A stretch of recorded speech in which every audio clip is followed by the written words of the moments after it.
because of that is Sivir.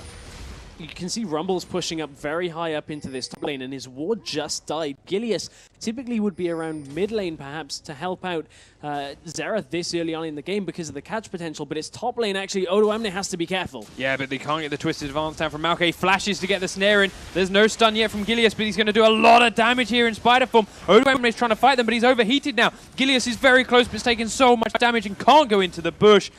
Lulex was there just in case.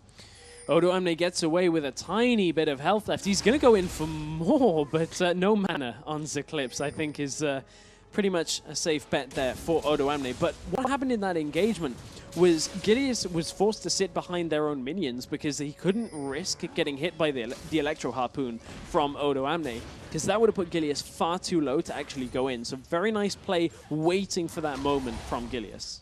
Yeah, it does get the minions all pushed into turret, which should give Eclipse a nice base timing with, of course, that teleport to get back to the lane should he need it. Lilix was around top there to help with that gank if he was needed, and as a result, he's used that extra time he's gained from knowing Elise is low to go towards the mid lane. Ibarra has landed the stun on Febivent, but does have to get pushed back to his turret before Lulix can really show up. But still, only one the potion left on Xerath. It's going to take a little bit of toll on him if he takes too many more shock blasts. Forbidden may look to go in there. I was thinking he obviously could 2 the skies in, but his mana is far too low for this point. But what this is doing is delaying Meloon Cats' ability to get a pick in the mid lane. They're looking to set up Abaria and Gilius getting just a 1v2 kill or 2v1 kill in that mid lane and get themselves onto the board here. This is a fair lead already for H2K, about 500, 600 gold right now. And that gap is going to go even wider unless Gilius can get into this game some more. He's looking for an opening, or was looking for an opening onto Febivent, but actually they've decided Barrier needs to base, so they just want to pump and push this lane, so that's what Gilius is helping him do now. Kha'Zix is right up the top side of the map and nowhere to be seen as far as that's concerned, so they should have an easier time. Actually, I'm okay, now I'm even more confused with what Gilius had done, because he didn't stay to help push that lane, he just came in, took a couple of creeps and left. Gilius just wanted a bit of farm, but I think the sentiment is kind of there towards what they're looking for in that mid lane. That 2 single target stuns into a kill is what... I don't know, maybe he's just trying to follow him into a sense of security, thinking that he had based, but he is now still there. Gilius is down here, but again, it's a handoff of blue buff to Ibarra to try and keep him in the farm game, but again, he is slipping down behind Jace as well, and as you mentioned, the shot blast that he keeps catching on, helping, down by 3,000 gold now as a team, especially with that dragon on top of it. And that is a big factor, that Meloon Cats just kind of let that dragon go away. Top lane there is a bit of a trade, but Odoamne has his equalizer. Yeah, and now Febivent and Lulex are coming up through the jungle as Eclipse is so low, and there's finally a first blood. Febivent gets it with a shock blast from miles away. That is a very slow first blood, considering the lead that H2K have right now. But it's on one of the players that they really need it on, because the problem with Sivir is the later into the game you go, she doesn't exactly have the damage to deal with a tank like Maokai. So who do you put the damage on? Jace has damage, Rumble has damage, so let's get kills and assists on them. Maokai's never going to be a problem. Jace walked all the way up there through the jungle and met up with Kha'Zix and got to top lane without boots.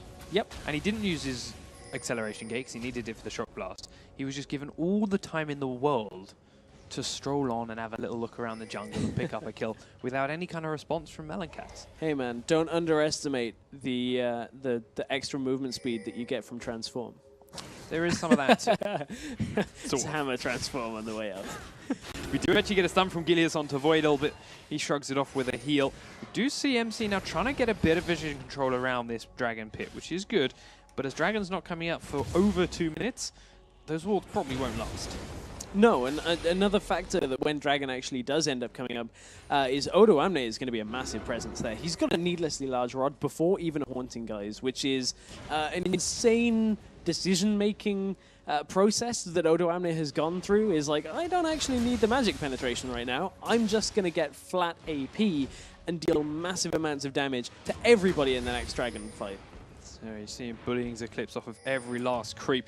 Eclipse has gained about 8 CS from the last time we looked at those numbers. He's now down by 60 in his own. Gilius is up here again though. No wards at all. Gilius has done a good job of that. He's dodged Odoamne's wards very well. This time the snare does land, but Odoamne may kill Eclipse before Gilius even gets there. It's a great equalizer though. Odoamne will fall without taking either in return. Oh, it's so close though, and That was a little bit Jace of is still here. overconfidence. Jace is on his way up, though, so they've got to be careful here. One Shock Blast will take out either, and if they stack, it'll take out both. He's checking the bushes. One's clear. He's trying to get in the next one. One recall is going to complete, but Gilius is a bit late. He does get the last Shock Blast. Figured out where they must have been, and he picks up a return kill. He made a list. He checked it twice, and down go Meloon Cats. There's not really a Christmas classic in that one. No. Ibarrio is doing a little bit of damage onto Lulex, but he's dodging away from most of it. But we do see a turret going down in the top lane, and that bottom lane one finally fell as well. So it's 2 turrets to 0 now in H2K's favor, and a 5,000 gold lead. Voidal's behind Dude, gets the knock up, gets the pulverize, and he's going to keep chasing onto it. Hyana goes around the box and starts putting damage down onto Crikey. Remember, there's no tower here this time too, so they can chase a bit further. But Crikey's putting out plenty of damage that H2K are a little bit too scared to keep the chase up. And with Ibarrio coming down the river, he's going to keep firing off his ult to somewhere. Down to the bottom lane as the teleport comes down now from Oduamne. Dude falls. Crikey's trying to fight Hyanan. He will also fall. And H2K again come out with 2 kills as no response from the Meloon Cats. They were just waiting on the cooldowns for Voidal, just waiting for that headbutt pulverize. And from there, teleport down from Oduamne.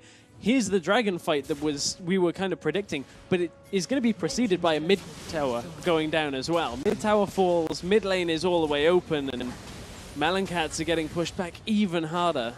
And while I'd say that, okay, you can fall behind a little bit with Xerath more than perhaps some other champions because he can wave clear so much better than a lot of people, but even he is getting destroyed. New spurt of life then for Meloon Cats.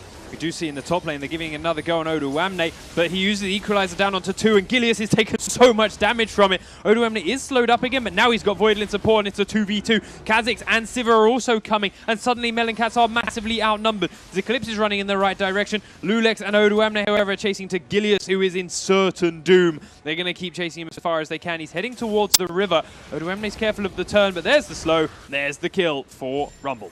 Easy kill. H2K, are they even turning towards Baron here? I think they are. And this Do not blame them. This would normally be an incredibly fast Baron, but they've seen Corki's in the bottom lane. They know Gilius is not around, so they don't.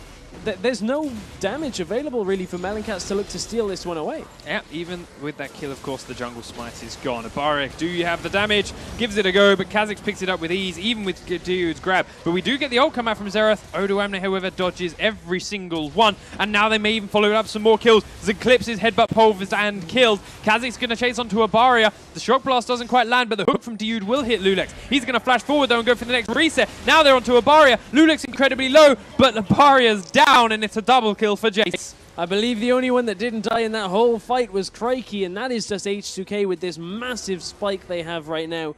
Now they've got the regeneration as well from Baron, and H2K are in a commanding position right now. Looking for the blast. Doesn't quite catch Corki this time around, but this tower is incredibly low already. They're going to try and nuke it down. Jace finishes it off. They can't quite get onto Gilius or Crikey this time, though. And if you're Meloon Cats, how do you combat this much of a lead? This is the kind of lead that will just close games out, and Meloon Cats have to know that. Eclipse right now is so not tanky. I've got to find a word for that. So squishy. Squishy is the word. Opposite of tanky. He hasn't got a completed item. I mean, he's got a Spectre's Cowl and a Catalyst, which is a little bit, but I mean, on the other side, Haunting Guys, Zhonya's Hourglass, Sorcerer's Shoes, Blasting Wand. It's gone so well for Oduamne. Wow, the damage onto Crikey from one Shock Blast out of Febiven. Febiven, who has now got, of course, a Last Whisper on top of his Brutalizer and still hasn't completed the Mana Mune. But he's got to be incredibly close. And when he's doing that much damage before the Mana Mune, I am terrified to see what happens afterwards as Gilius takes one to the face, as does Dude, and that opens up this Tier 2 turret for H2K to take for free. Yeah, he's currently at just over 600 stacks, so it is going to be very shortly that Febiven is going to have that added damage. But man, H2K 8-1 doesn't really tell the story of this game.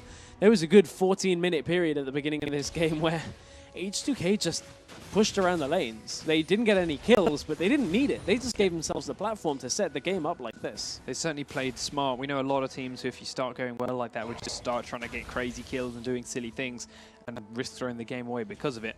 H2K knew they were ahead, knew they were winning the lanes, and if they just sat back and played it patiently, it wouldn't change that. And this is what we're now seeing. They are up by 12,000 gold at 22 minutes. And now they're looking for another tower, which with 5-1 already, and with Shock Blast, it's all it really is at the moment from Feberven that's pushing Meloon Cats off of these turrets. It's 2 or 3 Shock Blasts and suddenly they can't defend it. So he's not there, and this one is staying alive a little bit longer. He'll be there soon.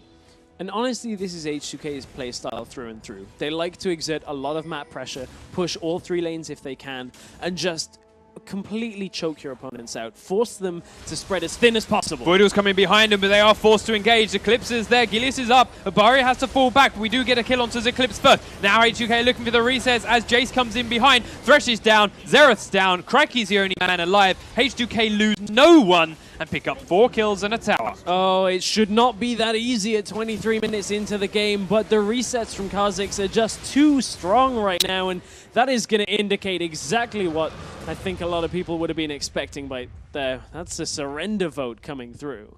So, Meloon Cats, unfortunately, they didn't have the best show